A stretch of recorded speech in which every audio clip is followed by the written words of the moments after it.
Saudara, penerapan KUHP baru menimbulkan polemik karena ada sejumlah pasal yang dinilai dapat membungkam kritik terutama di media sosial.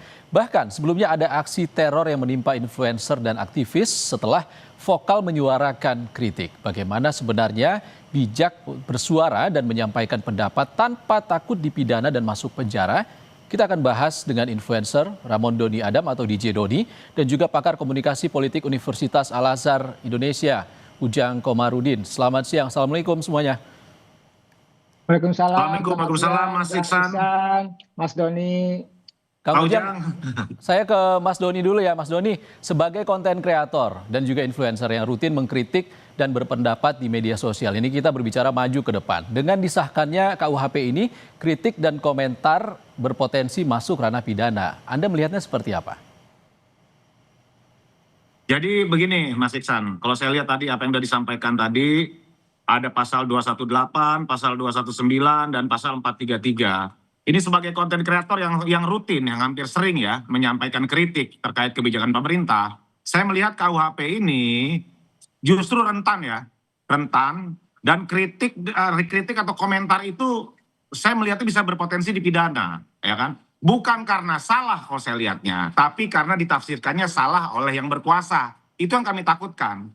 Masalahnya kan sekarang bukan di kritiknya, tapi siapa yang tersinggung dan siapa yang punya kewenangan, gitu loh. Kalau kritik dianggap ancaman, berarti kan ada yang bermasalah itu bukan rakyatnya, tapi yang berkuasa. Itu kalau saya lihat, Mas. Oke, kita ke Kang Ujang. Kang Ujang tadi DJ Doni bilang ini masalah tafsirnya sebenarnya. Anda melihatnya bagaimana? KUHP baru ini akan mengekang kebebasan kritik dan juga ekspresi publik nggak sih?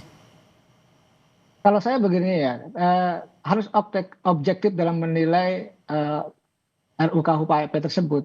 Kenapa? Karena bagaimanapun tadi banyak kritik yang masuk. Saya melihatnya begini, kalau harus bedakan antara kritik dengan fitnah, ya, dengan penghinaan. Ini kan ada batas-batasan yang clear, yang jelas terkait dengan itu. Dan kita tidak mentolerir terkait dengan fitnah atau kebencian, lalu juga penghinaan. Itu kan yang dipersoalkan penghinaan. Tetapi pemerintah juga tidak alergi dengan kritik. Jadi kritik dengan tadi kebencian, fitnah, termasuk penghinaan itu ya sangat berbeda. Ada batasan-batasan yang harus kita lihat secara objektif. Tetapi memang ya penegak hukum harus adil, harus objektif dalam konteks melihat pasal-pasal itu. Saya melihatnya bahwa apa yang disampaikan oleh teman-teman influencer, teman-teman akademisi yang lain begitu ya, mengkritisi kebijakan tersebut harus dinilai sebagai kerangka tadi ya, masukan kritik. Tetapi kita juga harus objektif bahwa negara juga harus jelas dalam konteks penegakan hukum. Artinya yang menghina ya harus dihukum, tetapi yang mengkritik ya tentu tadi bagian negara demokrasi, kita negara yang bebas berekspresi ya, freedom of speech itu harus dijaga dan dilindungi oleh konstitusi, dan itu tidak bisa ditawar. Tidak bisa juga dinegosiasikan dalam konteks kritik itu. Dan saya juga mengalami 8 tahun kan di masa yang lalu gitu mengkritisi kebijakan-kebijakan pemerintah, tetapi alhamdulillah saya tidak nyinyir gitu ya. Tidak menghina, tidak memfitnah gitu. Nah, itu yang menurut saya harus kita batasi bersama bahwa Kang Ujang singkat saja soal tadi Mas Doni bilang ini masalah tafsir juga. Kadang ada kritik yang dianggap penghinaan oleh pemerintah dan juga aparat hukum. Itu bagaimana?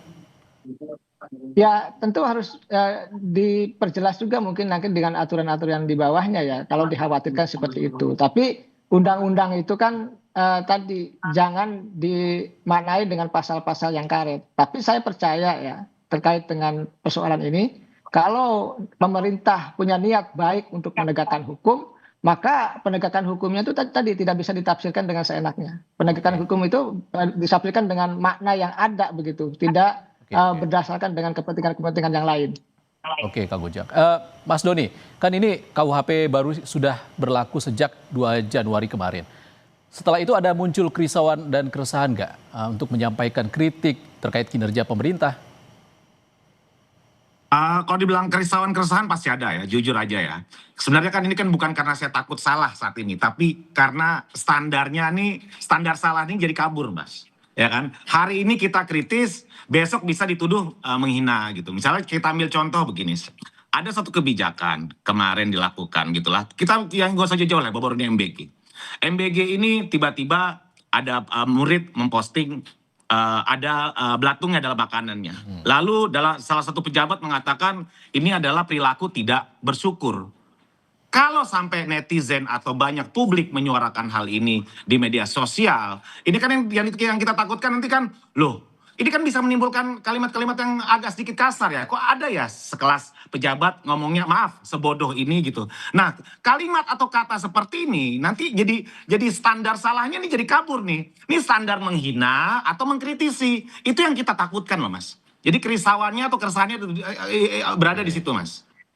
Oke, Kang Ujang, kita ke Kang Ujang. Ini artinya dari pemerintahnya juga harus memperbaiki cara komunikasi politiknya ke halayak dong, Kang Ujang.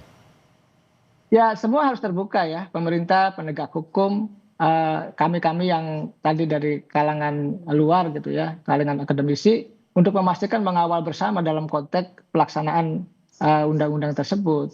Ya, tentu kita ingin lebih baik lagi dalam konteks penegakan hukum itu. Rakyat harus dilindungi, masyarakat yang kritis juga harus dijaga, tetapi di saat yang sama juga tadi hukum tidak boleh juga tadi mengenai mereka-mereka yang kritis.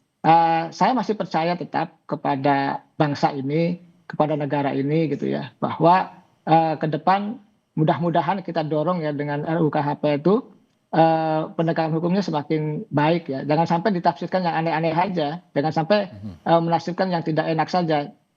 Tadi ketika pasalnya sudah clear, sudah jelas, maka tadi harus dibatasi juga pembatasan antara penghinaan dengan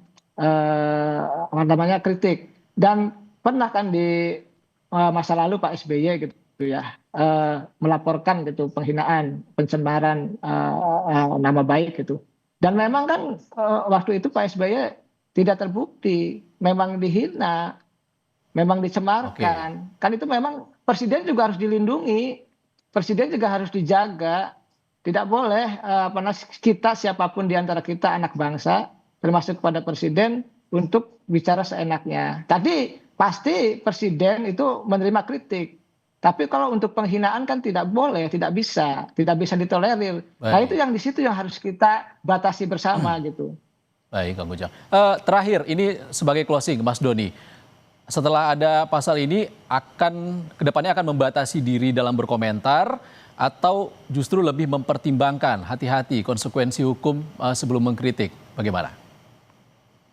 Saya sih untuk saat ini tetap akan bersuara ya, tetap akan mengkritisi tentu dengan apa yang disampaikan Pak Ujang tadi dengan bijak, bukan hoax, bukan fitnah, dan sampai yang teman-teman sampaikan saat ini selama ini menurut saya itu 3 unsur tersebut tidak ada. Jadi kan sekarang jadi masalah sekarang adalah ketika kita mau berbicara, ini bukan bicara benar atau tidak. Ini aman atau tidak sekarang jadi masalah. Jadi saya teman-teman akan berpikir seperti itu. Tapi kalau ditanya akan tetap bersuara, tetap akan menyuarakan kritikan terhadap kebijakan yang tidak pro dengan rakyat. Itu dari saya, Mas. Baik, terakhir Kang Ujang, harusnya pemerintah bagaimana ya untuk meyakinkan masyarakat kritik masih boleh, tapi juga mereka tetap aman tanpa menyebarkan hoax. Bagaimana Kang Ujang? Ya ini kan belum ada case-nya ya, belum ada laporannya, belum ada kejadiannya. Oleh karena itu kita kawal bersama ke depan agar memastikan kitab undang-undang hukum acara pidana tersebut ya berjalan sebagai mestinya gitu. Artinya rakyat tetap dijaga, dilindungi dengan kritiknya, tapi bukan penghinaan tadi. Dan tadi kalau bicara pemerintah tentu harus arif bijaksana bahwa yang mengkritik adalah anak bangsa, tetapi pengecualiannya tadi kalau penghinaan ya tentu harus dipidana. Ini yang adil gitu loh. Oleh karena itu saya melihat bahwa ke depan tadi case-nya belum ada, mari kita kawal bersama-sama bagaimana jalannya penegakan hukum ke depan agar betul-betul berkeadilan. Ya kalau kita sudah sepakat dengan negara demokrasi, maka sepakat juga untuk bisa menerima kritik siapapun yang ada di kekuasaan. Tetapi di saat yang sama juga kita semua anak bangsa juga harus mengkritik dengan cara arif, bijaksana, objektif, konstruktif, berbasiskan dengan Oke. data kan itu yang penting. Baik, terima kasih pakar komunikasi politik Universitas Al-Azhar Indonesia, Kang Ujang Komarudin, dan juga DJ Doni atau Mas Ramon Terima Beni kasih, Adam. Pak Terima Kisan. kasih sudah berbagi pandangan bersama kami di Sama-sama, Sapa Bang Isan. Pak Indonesia. Ujang, terima kasih. Siap Bang Doni.